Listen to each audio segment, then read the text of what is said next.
Welcome to the Chromperfect Chromatography Theory series. In this video, we will examine how a size exclusion chromatogram is integrated and converted into molecular weight information. Size exclusion chromatography, commonly abbreviated to SEC, and also known as gel permeation chromatography, or GPC, differs from conventional chromatography in an important way. In ordinary chromatography, integration is generally concerned with detecting separate peaks, defining their baselines, and calculating the amount of each identified component. In SEC, the complete chromatographic profile may represent a continuous distribution of molecules with different sizes and molecular weights. The purpose of integration is therefore not simply to measure a collection of individual peaks. It is to determine how detector response is distributed across the molecular weight range and to calculate meaningful molecular weight averages and fractions from that distribution.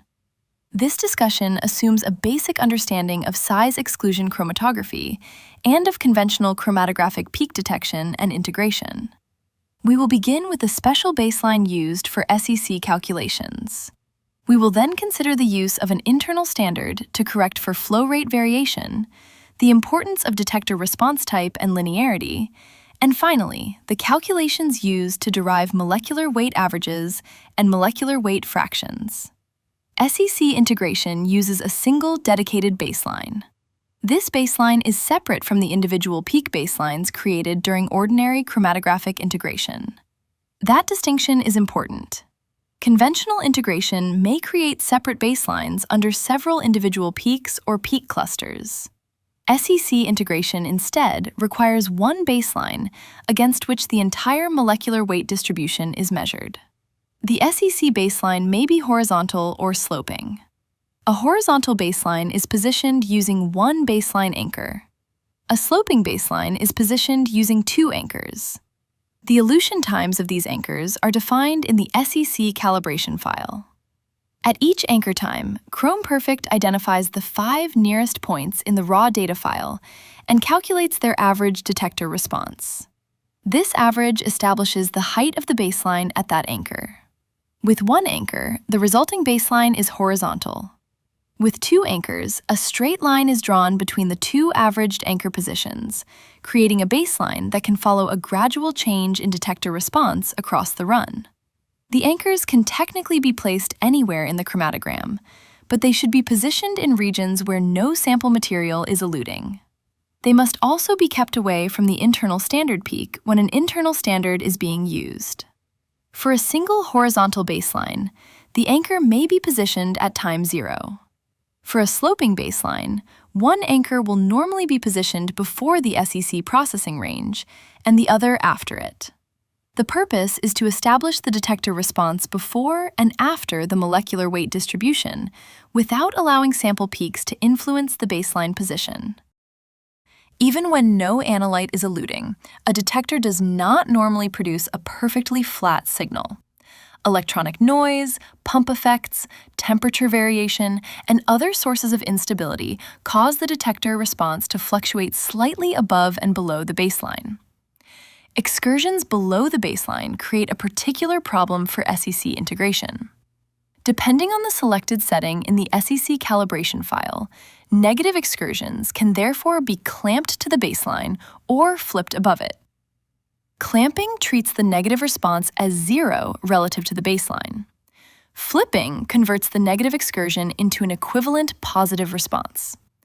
These treatments correspond to the clamp and flip concepts used in conventional integration, although in this case they are applied to the SEC distribution. The decision to clamp or flip must reflect the physical meaning of the negative response. Flipping is appropriate only when a negative detector response represents real analyte and its magnitude remains analytically meaningful.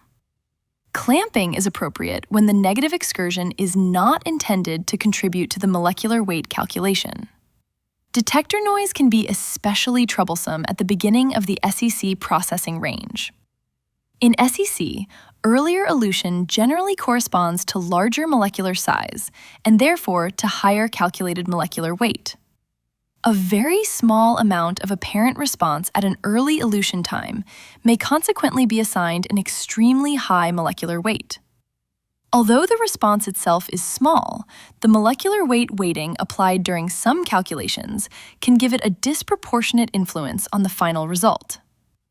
For this reason, the SEC calibration file provides a noise threshold. Detector fluctuations below the selected threshold are ignored and do not contribute to the SEC calculation. The threshold should be high enough to exclude noise, but not so high that genuine low-level polymer response is removed. This setting is particularly important when an SEC calibration is created from a broad molecular weight standard, whose distribution table contains cumulative values of 0 or 100%. At those extremes, small amounts of detector noise can interfere significantly with the relationship between chromatographic response and the stated distribution. Smoothing provides another way to reduce the influence of noise. When an SEC chromatogram is appropriately smoothed, the baseline can normally be positioned more reliably. This may reduce the need for a high noise threshold. Smoothing can also improve the precision with which the elution times of narrow calibration standards are measured. However, smoothing must be applied cautiously. Every SEC column broadens the sample distribution to some extent. The smoothing time constant must remain substantially smaller than the peak broadening produced by the column. Otherwise, the smoothing process itself can alter the apparent distribution and introduce additional error rather than removing it. The objective is to reduce short-term detector noise without materially changing the chromatographic profile produced by the SEC separation. SEC integration can use an internal standard, but its purpose differs from that of a conventional quantitative internal standard. In quantitative chromatography, an internal standard is commonly used to correct for variations in sample preparation, injection volume, or detector response. The response of the analyte is compared with the response of a known reference compound. The SEC internal standard discussed here does not serve that function. It is used only as an elution time reference for correcting variations in flow rate. Strictly speaking, SEC separates molecules according to elution volume rather than elution time. Molecules are separated according to the volume of mobile phase required to carry them through the accessible pore structure of the column. Historically, when accurate and stable pump flow was difficult to achieve, SEC workers sometimes measured elution volume directly. Modern chromatography pumps can normally provide sufficiently stable flow over a single run to make elution time a practical substitute for elution volume. However, that substitution depends upon flow rate remaining consistent. Flow rate control is critical because SEC calibration commonly relates elution time to the logarithm of molecular weight. As a result, a relatively small change in flow rate can produce a much larger error in the calculated molecular weight. The short-term stability of a modern pump may be sufficient to prevent significant changes during one analysis. Over longer periods, however, the average flow rate may change. A small difference in pump performance between the day on which the column was calibrated and the day on which a sample is analyzed can shift the complete chromatogram in time. An internal standard can be used to correct this type of between-run variation. It cannot correct a flow rate that changes during the run itself. The internal standard should have a sufficiently low molecular weight to be completely included by the column packing. A completely included molecule can enter essentially all the accessible pore volume. Its elution volume is therefore the sum of the excluded volume and the included volume of the column system. Because it elutes near the end of the separation range, its position reflects the average flow rate over almost the entire chromatographic run. The expected elution time of the internal standard and the width of its search window are defined in the SEC calibration file. Unlike an ordinary component search window, this SEC internal standard window is not displayed on the chromatogram plot. The internal standard does not need to be identified as a component in an ordinary calibration file. In fact, an ordinary calibration file is not required for the SEC flow correction. The internal standard must nevertheless be detected as a chromatographic peak. Ordinary peak integration must therefore be active and must successfully identify the internal standard peak within the expected window. Chromperfect compares the observed elution time of the internal standard peak with its expected elution time.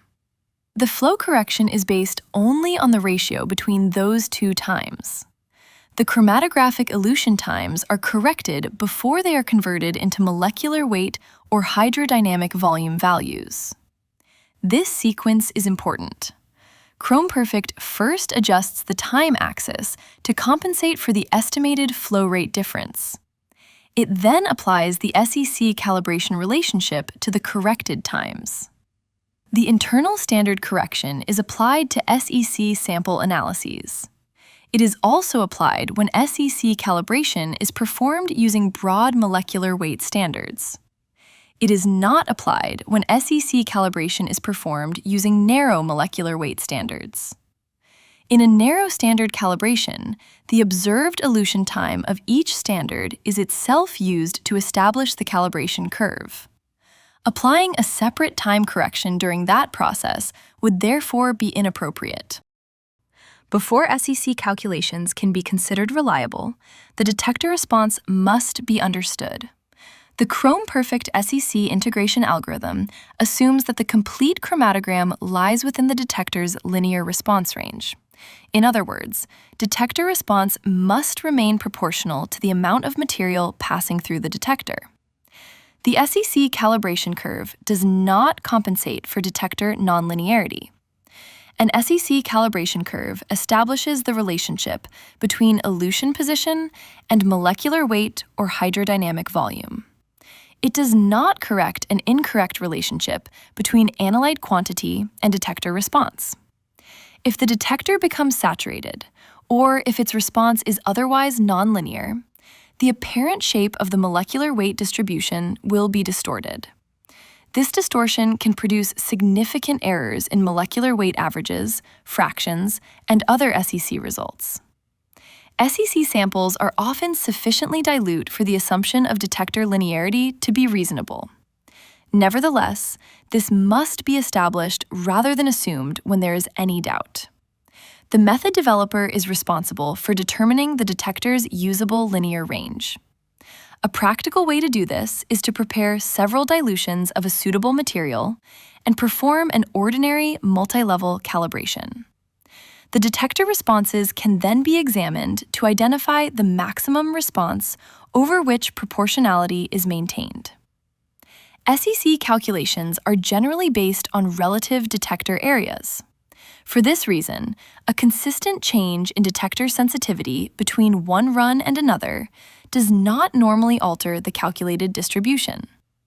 If the response of every part of the chromatogram changes by the same proportion, the relative distribution remains the same. A separate quantitative calibration of detector sensitivity is therefore not normally required for this purpose. A change in detector sensitivity during a single run is different. If sensitivity changes as the distribution elutes, different molecular weight regions will be affected by different amounts. The calculated molecular weight averages may then be incorrect. With suitable detector warm-up and stable operating conditions, this type of within-run sensitivity change is normally negligible. Many detector types can be used for SEC, and the physical meaning of their response is critical to the calculation. The same chromatographic distribution can produce different mathematical responses depending upon what the detector is measuring. Most conventional SEC detectors are mass-sensitive. For a mass-sensitive detector, response is proportional to the mass of solute in the detector cell, regardless of how that mass is divided among individual molecules. 1 gram of material produces the same idealized response whether it consists of a large number of small molecules or a smaller number of large molecules, provided all other response factors remain equal. With a mass-sensitive detector, the total area under the SEC chromatogram is proportional to the total mass of analyte. The response at any particular elution time is proportional to the mass of analyte passing through the detector at that time. Refractive-index detectors are commonly treated as mass-sensitive when the relationship between concentration and refractive-index response is suitable. Some detection systems are effectively mole-sensitive. For example, a detector may respond to labeled polymer end groups. If each molecule carries one identical label, response is proportional to the number of molecules rather than their combined mass. A large molecule and a small molecule may each contribute one labeled end group and therefore one unit of molecular response. With a mole-sensitive detector, the total chromatographic area is proportional to the total number of analyte molecules. The response at any particular time is proportional to the number of molecules passing through the detector at that time. Low-angle light-scattering detectors have another form of response. The scattering power of a molecule increases with molecular size. For a low-angle light-scattering detector, response is proportional to the number of molecules multiplied by the square of their molecular weight. This weighted response is commonly described as the Z response. Viscosity-sensitive detectors respond differently again. Their response is proportional to the viscosity of the eluting solution, which is related to the hydrodynamic volume of the polymer molecules in the detector cell. With a viscosity-sensitive detector, the total area is proportional to the total hydrodynamic volume of the analyte. The response at each point in time is proportional to the hydrodynamic volume of the molecules passing through the detector at that moment. Chromperfect can process raw data files produced using these different detector types, provided the detector response type is correctly declared in the SEC calibration file. For calculation purposes, Chromperfect converts the measured response into consistent molar units. This conversion allows the same underlying molecular weight equations to be applied, even though the original detector responses represent mass, number of molecules, light scattering response, or viscosity. Correctly identifying the detector response type is therefore essential. Selecting an incorrect type changes the mathematical interpretation of every data point, and consequently changes the calculated molecular weight distribution. Even when detector response appears linear, additional limitations may affect quantitative SEC measurement. For some analytes, refractive index changes as molecular weight changes. This means that the sensitivity of a refractive index detector may not be constant across the complete polymer distribution. Material at one molecular weight may produce a different response per unit mass than material at another molecular weight. A more serious case occurs when the refractive index of the analyte crosses the refractive index of the solvent. At the crossing point, the refractive index difference becomes 0, and the detector signal may disappear, even though analyte is still present. The signal can also change direction on the other side of the crossing point. When this occurs within the molecular weight range being analyzed, part of the distribution is effectively missing or incorrectly represented. Under those conditions, molecular weight averages and other SEC measurements derived from the detector profile are unreliable. Ultraviolet detection also requires care. A UV detector can be treated as mass-sensitive only when detector response follows Beer's law across the polymer distribution. In polymers, chromophores may be positioned close enough to influence one another. The UV response may then fail to remain directly proportional to polymer mass. These detector limitations are physical limitations of the measurement. They cannot be corrected simply by changing the SEC calibration curve or by adjusting integration settings. SEC integration is performed only within the processing range defined in the SEC calibration file. The start and end times of that range are rounded to the nearest actual points in the raw data file.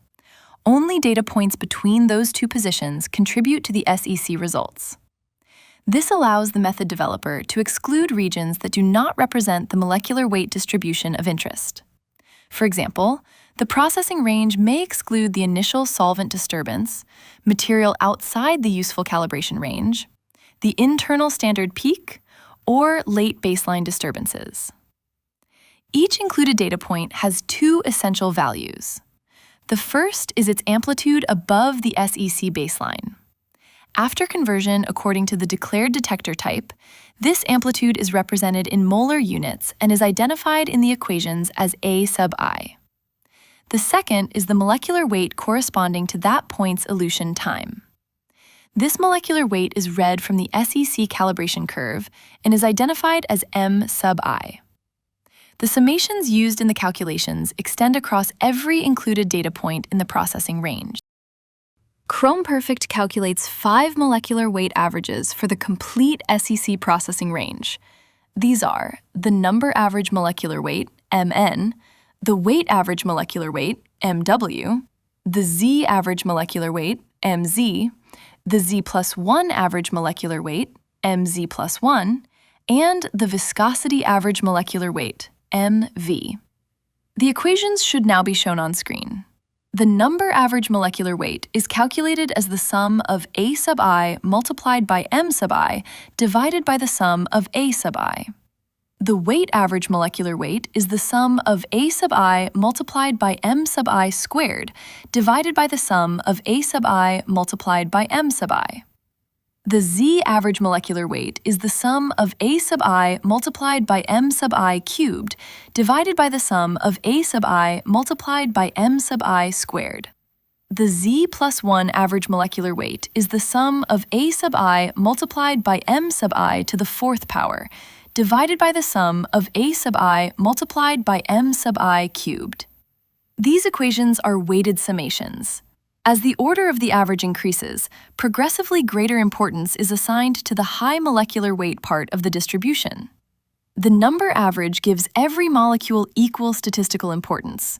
The weight average gives greater influence to molecules according to their molecular weight. The Z and Z plus 1 averages apply progressively stronger weighting to the high molecular weight material. Consequently, small amounts of very high molecular weight response can have a limited effect on Mn, but a much larger effect on Mz or Mz plus 1. This is one reason why early run detector noise must be controlled carefully. 11. Intrinsic viscosity is calculated using the Mark-Howink relationship. The intrinsic viscosity is kappa multiplied by the sum of A sub I times M sub I raised to the power alpha plus 1, divided by the sum of A sub I times M sub I. The variables kappa and alpha are the Mark-Howink constants for the polymer, solvent, and temperature under consideration. The viscosity average molecular weight is then derived from the calculated intrinsic viscosity. Mv equals intrinsic viscosity divided by kappa, with the result raised to the power of 1 divided by alpha. Unlike the first 4 molecular weight averages, Mv is not calculated directly from one weighted average equation. Chromperfect first calculates intrinsic viscosity by summation, and then derives Mv from that result. When suitable Mark-Howink constants are unavailable, Chromperfect treats intrinsic viscosity as 1 and sets the viscosity average molecular weight equal to the weight average molecular weight. This fallback permits processing to continue, but it does not represent an independent viscometric determination. The same 5 molecular weight averages and intrinsic viscosity can also be calculated for an individual chromatographic peak or for a specified molecular weight slice. The equations do not change. Only the range of data points included in each summation changes. For the complete distribution, the summation covers the full SEC processing range. For an individual peak, it covers only the points assigned to that peak. For a molecular weight slice, it covers only the points within the specified molecular weight limits.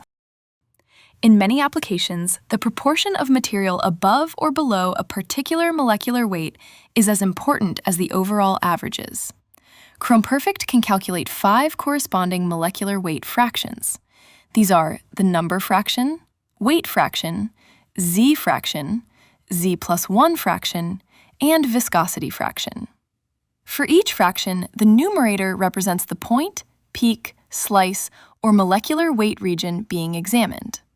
The denominator represents the complete SEC processing range. The number fraction is the selected sum of A sub I divided by the total sum of A sub I. The weight fraction is the selected sum of A sub I multiplied by M sub I divided by the corresponding total across the complete processing range. The z fraction uses A sub I multiplied by M sub I squared. The z plus 1 fraction uses A sub I multiplied by M sub I cubed. The viscosity fraction compares the intrinsic viscosity contribution of the selected range with the intrinsic viscosity of the complete processing range. When the numerator and denominator cover exactly the same range, every fraction equals 1, or 100%. The molecular weight fraction above the high molecular weight limit and below the low molecular weight limit defined in the SEC calibration file is always calculated. Fractions can also be calculated for individual peaks and for specified molecular weight slices.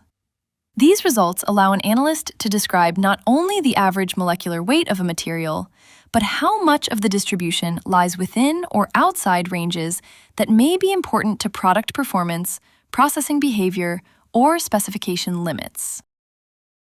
When axial correction is active, Chromperfect uses the same integration and fraction equations. The difference is that M sub I represents the corrected molecular weight assigned to each data point, rather than the uncorrected value read directly from the original calibration relationship. Axial correction addresses broadening introduced by the SEC column and will be examined separately in the Advanced SEC Theory section. Once SEC integration is complete, the calculated results are stored in the bound file. The bound file contains the processed chromatogram together with the method, SEC calibration information, calculated integration results, and the other information required to reproduce plots and reports. The SEC molecular weight averages, fractions, intrinsic viscosity, processing limits, and related results are then available for molecular weight distribution plots and formatted reports. SEC integration is more than the measurement of a broad chromatographic peak. It begins with a dedicated baseline and careful control of detector noise. It may use an internal standard to correct between-run changes in average flow rate. It requires an accurate declaration of what the detector response physically represents and assumes that the detector remains within its linear range. Within the selected processing range, every raw data point is associated with a detector response and a molecular weight. Those values are combined to calculate molecular weight averages, intrinsic viscosity, and fractions across the complete distribution or selected parts of it. The reliability of the final result, therefore, depends upon every stage: baseline placement, noise treatment, flow stability, detector behavior, calibration, and the choice of processing range. In the next video, we will continue with SEC calibration theory. We will examine the physical meaning of the different molecular weight averages, the general form of an SEC calibration curve, universal calibration, viscosity relationships, and the use of broad molecular weight standards. Thank you for watching. For more chromatography theory, Chromperfect training, technical articles, and product information, please visit www.chromperfect.com.